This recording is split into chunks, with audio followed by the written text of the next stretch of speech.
Hour 24, 5:45 a.m. Prisoner 174518, Jakob, shuffles out of Block 10A just as the camp loudspeakers crackle alive and a brass band bursts into a march. Smoke billows from the distant chimney. The ashes of dead bodies clings to the air, the stench of death filling Jakob's nostrils as he stands for roll call in the main square.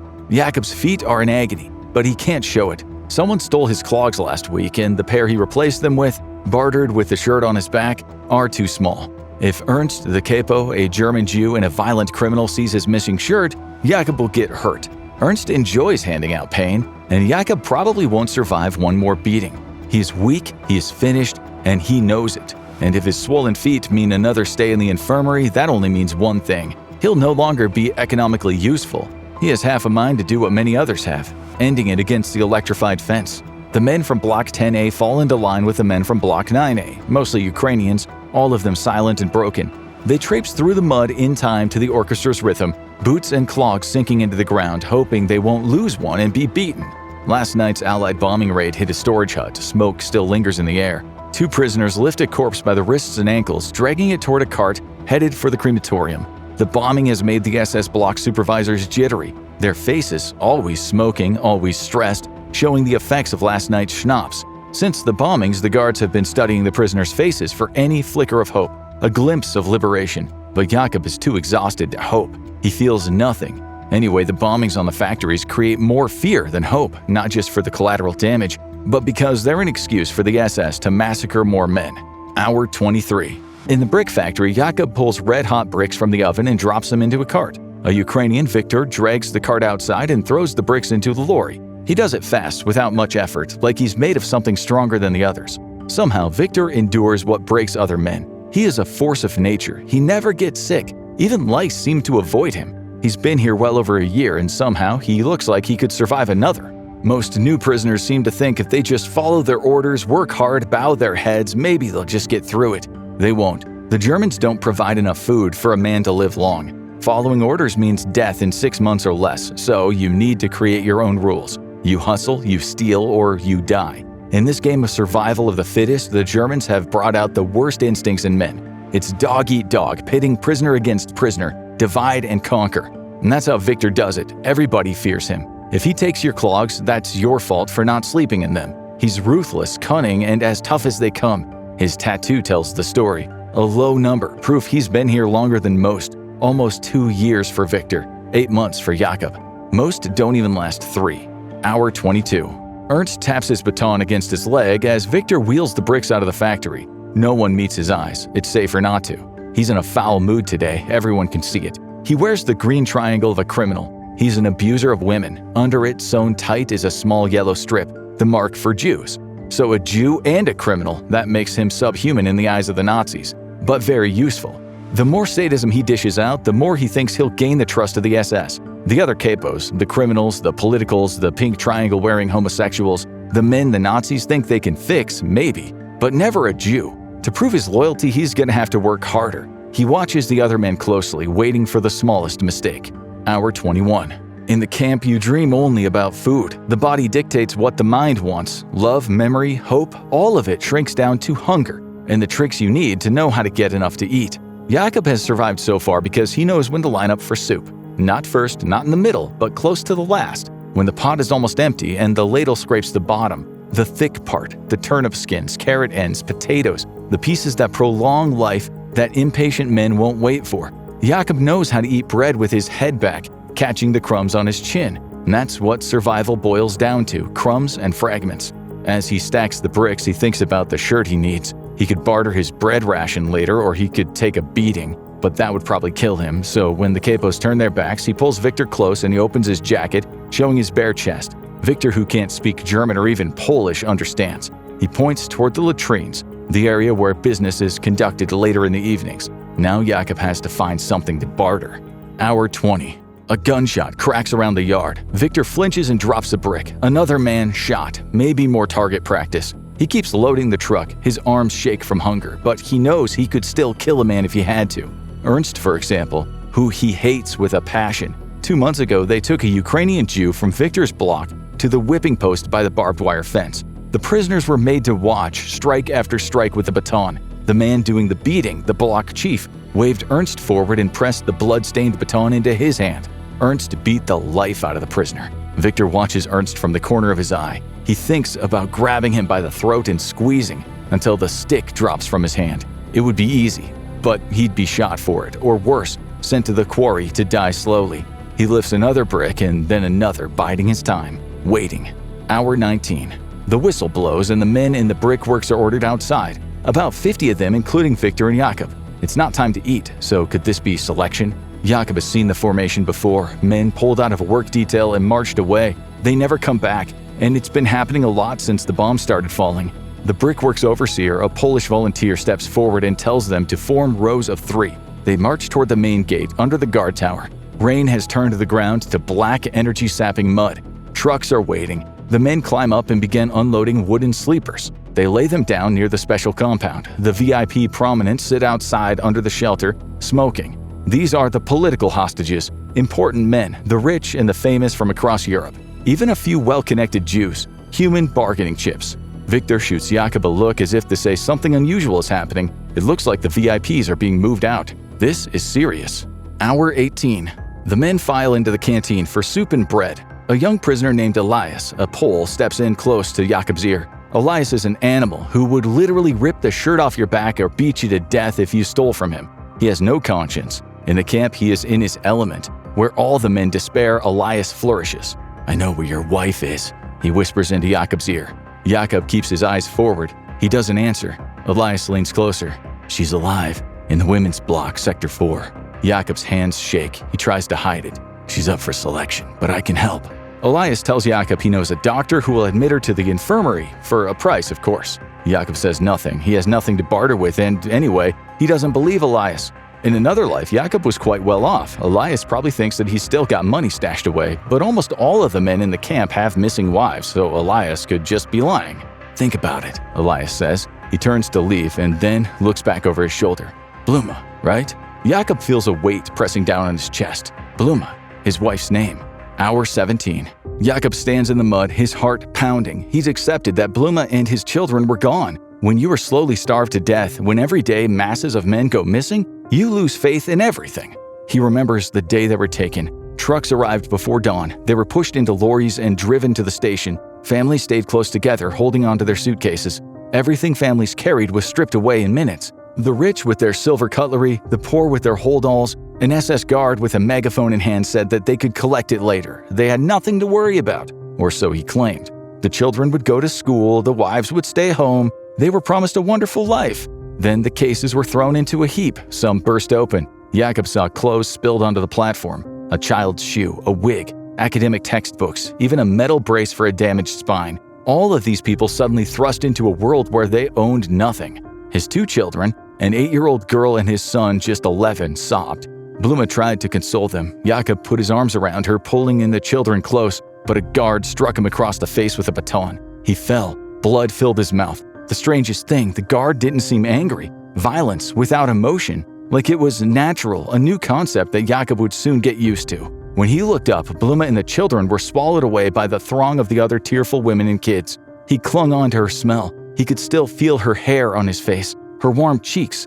The train door slammed shut. The image of his little girl's face, Bluma's panic, as darkness enveloped them in the crush of bodies. It was a pain so deep, so strong, Jakob felt the world had crushed him completely. He had given up ever seeing them again, and now Elias has flooded his mind with grief and just maybe hope. Hour 16. On the way back to the brickworks, a man runs through the mud toward the electrified fence, screaming in Russian. One shot in the back and it's over. Hour 15. The SS relies on guys like Ernst to enforce discipline, but as he is Jewish, the fact that he works for the oppressors dims all hope of resistance. He is aware that the other Jews hate him almost as much as they hate the SS. It's one of the reasons he takes special pleasure in hurting them. And he's been watching Jakob. Jakob is so frail that he won't last much longer, but Ernst wants to speed things up and get back into the SS's good books. Hour 14. The men are marched back to the block as the music blasts from the speakers. Stopping at the latrine block, prisoners pull up their shirts and examine how much thinner they've become. "It'll be me this time for sure," one of them says, expecting that he'll be selected in the morning. "No, it'll be me," says another, his body ravaged by lice. Jakob looks worse than both of them. There are about 60 huts in the compound, dozens of prisoner blocks, separate blocks for the capos, others for the showers and toilets. There's just enough space to stay out of the gaze of the capos. Jakob gestures to Victor. This is where they'll meet later. They don't know it, but someone is watching. Hour 13. You put men of all ages, nationalities, language, culture, customs in one place, and you work them to death as you starve them and brutalize them.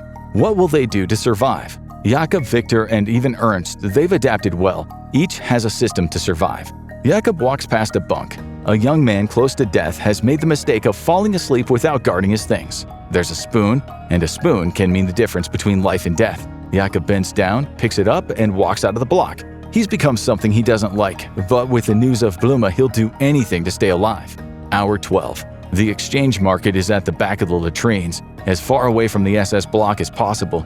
Every evening, men gather to buy, sell, and barter. This is where survival is won and lost. Jakob has his spoon in his hand as Victor walks toward him. He has no reason not to trust Victor, but he fears his strength, his silence. He's like an unexploded bomb. Jakob doesn't know Victor's story, and Victor doesn't know Jakob's, but they know they're both survivors. Victor came from a small village in northwest Ukraine. His family, farmers, had survived famine, disease, and Soviet oppression. And then the Germans arrived. Liberators? No. They just took the grain. They emptied the kitchens and barns. They dragged the women outside and took turns on them, including Victor's wife and daughter. He was knocked unconscious and woke to gunshots. His neighbors, friends he had known for all his life, on their knees in the mud, executed one by one. Houses were burning with people in them. They bayoneted children, broke their heads with the butts of their rifles, leaving only the young and strong men alive to be used as slaves in the camps, and that included Victor. Jakob produces his newly acquired spoon. Victor says no, he wants makhorka, cheap tobacco. Victor tries to say something in German, but Jakob doesn't understand, so Victor points at Jakob's mouth, his filling made of gold. Even as he's starved, Jakob had never wanted to barter his teeth, but now with news about Bluma, he has a reason. He nods his head, and Victor nods back. Block 17, a Greek contingent, men who stick together, experts in the art of survival. A few of them work pulling teeth from the dead with pliers, chisels, and hammers. One of them agrees to do the operation, but he wants payment. Bread, Jakob's evening ration. 1 hour. He'll come back with the tools that he's hidden. Hour 11. The Greek amateur dentist jams the pliers into Jakob's mouth, rooting around until they clamp on to the gold tooth. He pulls hard, and it slides free from Jakob's decayed bright red gums. With blood bubbling in his mouth, Jakob hands the tooth to Victor. Victor hands him the shirt and nods his head, his face, as always, betraying no emotion. But then his eyes dart to the side.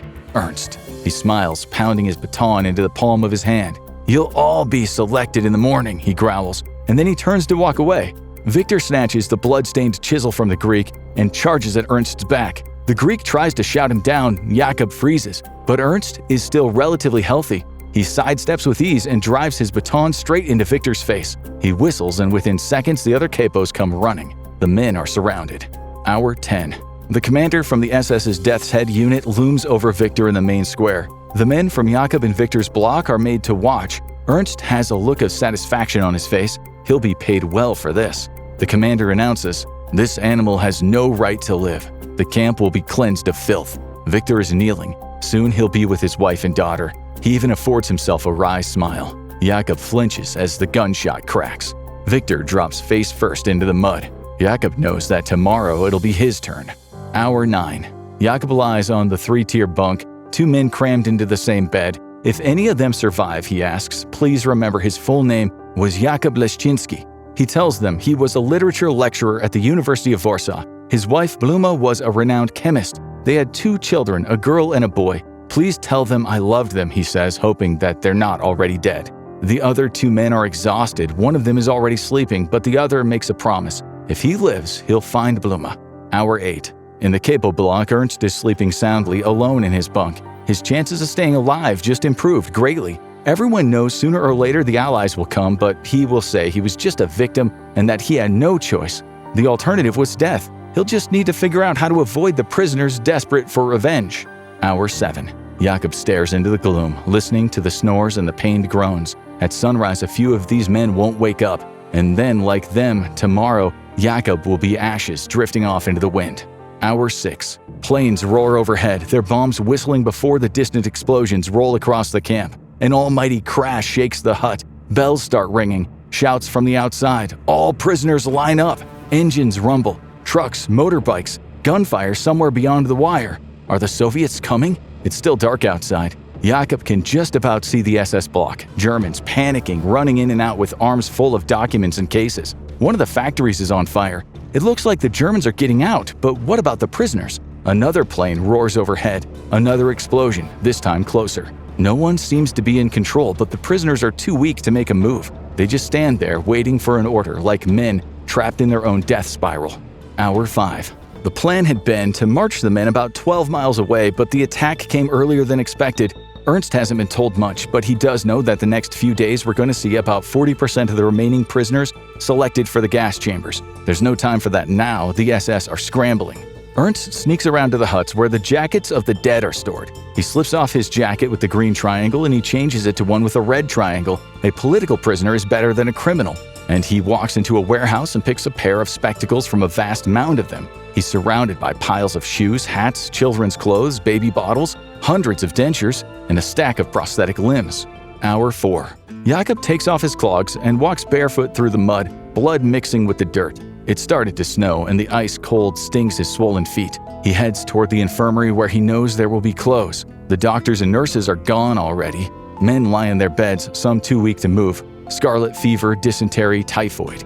He finds a pair of clogs that fit him and goes outside to the masses of men in the yard. A wave rushes over him, sudden, crushing dizziness. Imagine surviving all this time, only to die now, just as the men are finally being rescued. Hour 3. She works in a chemical plant, Elias tells Jakob as he runs up behind him. He has it on good authority. He was going to ask for payment, but why bother now? In his hand is a bag of hair, the hair of the dead that the Germans would sell for wigs or stuffing mattresses.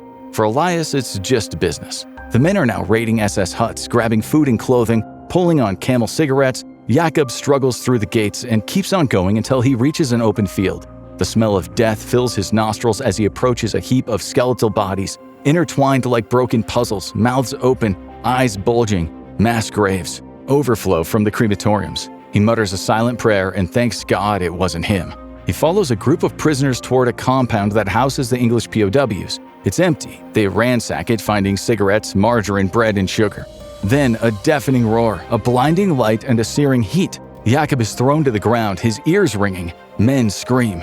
He's not hurt, but all around him is blood. He backs out of the compound, eyes fixed on a man sprawled in the mud, unsure if he is dead or dying. Disoriented, he limps back toward his own compound. The healthiest men are sitting around a fire, burning furniture and roasting potatoes. Jakob is thinking only about Bluma, but he's so weak now that he can barely walk. Hour 2. At least in the infirmary, Jakob will get a clean bed. He heads in that direction past men on their knees vomiting. And then he sees Ernst, surrounded by at least 50 men, Poles, Russians, Ukrainians, Greeks, Roma, Hungarians, and Czechs. A babble of screaming and shouting. They're clawing at his face, clawing at his eyeballs, tearing his limbs, as if to tear him apart. One of the men pours gasoline over him and another strikes a match. I had no choice. Whoosh! His body ignites. He runs in frantic circles before collapsing. Smoldering in the pristine snow, the mob screams, "Kill all capos!" and surge off to find the others. Jakob's close to the infirmary. He takes a step, his leg shakes. Another. He raises a hand as if reaching for something that isn't there. One more step. Then he collapses on the ground, ready to die. As his vision blurs, he sees faint lines of men walking toward the camp. Hour 1. Jakob is hauled to his feet by the other prisoners. Russian soldiers move toward them cautiously, their faces tightening with alarm at what they're seeing. For a moment, Jakob forgets what he and the others must look like. The walking dead, their faces sunken and haunted. The Russians almost look embarrassed by what the men have become. Then one steps forward, his gun in hand, a fur hat pulled low over his brow. "We'll be back," he says in Russian. He promises clean water, a cow from the village, and some Polish girls to tend to the sick and the wounded. Above them, more and more planes thunder overhead. "It's over," another Russian murmurs. Jakob lifts his head, trying to focus on the soldier, but his strength gives out and he crumples at the man's feet. As he kneels in the cold, frozen mud, Russian soldiers circling around him, one word tumbles from his mouth. Bluma. But the story doesn't end here. Come back tomorrow and watch what happened right after a Nazi camp closed to find out.